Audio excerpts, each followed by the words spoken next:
Greetings to all South Africans, North, South, East and West. And royal greetings to all Msane tribe people all over the country and beyond the borders of the Republic of South Africa, in Swaziland, Mozambique, Zambia, Malawi and Zimbabwe.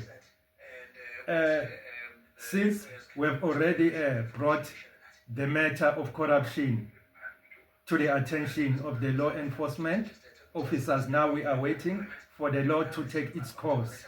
Sometimes the law fails us. Most of the time the law fails us.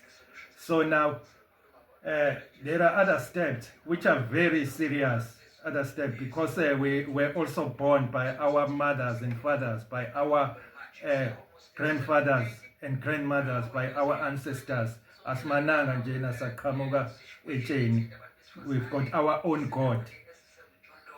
When the law fails us, and then when we take further steps, and then we report to our creators, to our God, our ancestors, kusube sekushubile ke lapho ukuthi udaba mase silibeka kwabakhulu kokhokho bethu okuyibona abasimbethe amakhehla amakhulu ukuthi kube wona ke ahamba phambili asilwele lolu daba. Amakhehla lawa engemva kwami asiletha kulomhlaba, namakhehlakazi okhokho nokhokhokazi sireporte ukuthi nakho sinenkinga, sikhashazwa, sibhekile emhlabeni, ngoba igebengu lezi ngekulwisane nazo zinamandla, ziyakwazi ukuthi umthetho zivele ziwuthenga ube ngakuzona.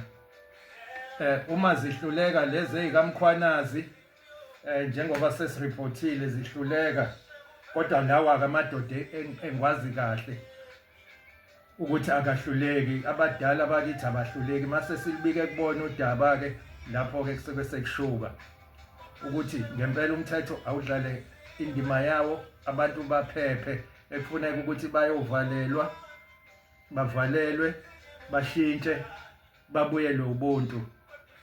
Konke lokho engikushilo hayi ukuthi nginenzondo mhlawumbe ngilwa nabo labe ngibabalulile oThoko Didiza noSandile Dlamini.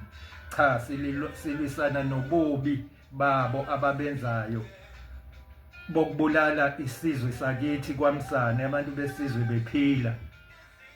Kufana nokuthi bababulele phela abantu basafarisha isikhathi sonke sabo sokuphila, ukubulala abantu bephila lapho, ukuthi amalungelo abo endabuko acindezelwe. Sithi-ke aliphakame isidalwa zakithi, abadala bakithi abaphakame, amathonga akithi aphakame, okhokho nokhokhokazi abaphakame, ukuthi basilwele nabo bahambe phambili, ngoba umthetho isikhathi samanje usuyathengwa-ke. uSandile Dlamini unalo lonke uhlobo lwemali, nepower yonke phezu kwemali yesizwe sabakwaMsane, yomhlaba bakwaMsane. Ingakho nje bengabopheki. Gebengu mengabopheki mase siyibika lana-ke, hhayi-ke la sesiyibike-ke kubaphathi bethu, kubaphathi kwethu, kuyibona osomandla abanamandla, even nakulaba abazomukela amabradu, bemukela imali yenyembezi, imali yegazi. Siyabonga, ngicela ukuthi ngikubeke lana, nani Masane thandazani lana nikhona, nisithandazise nani bangani bethu enisithandayo nenisihloniphayo, nisithandazise ukuthi lolu daba lulunge, abantu baphume enhluphekweni, abantu baphume engcindezelweni nasekubukeleni phansi nasekuthathekeni kancane, ngoba ukuthatheka kancane impela lokho, ukuthi abantu babe nesibindi ngempela ukuthi bathatha ama-ID abantu bayofoja ama-letters of authorities, kubuye kube ngathi akwenzekanga lutho nje kubona. Sambe kanye nabo babe seyinkantolo, bakhululeke, bayagqoka, badrive iy'moto ezinhle ey'phambili, baphume emzini emihle phambili. Ngani ngey'mali zenyembezi ney'mali zomthetho? So-ke mina-ke ngimbonile uNkulunkulu wokhokho nokhokhokazi engiphendulela, yabo, engilwela nezitha zami. Ngiyabonga.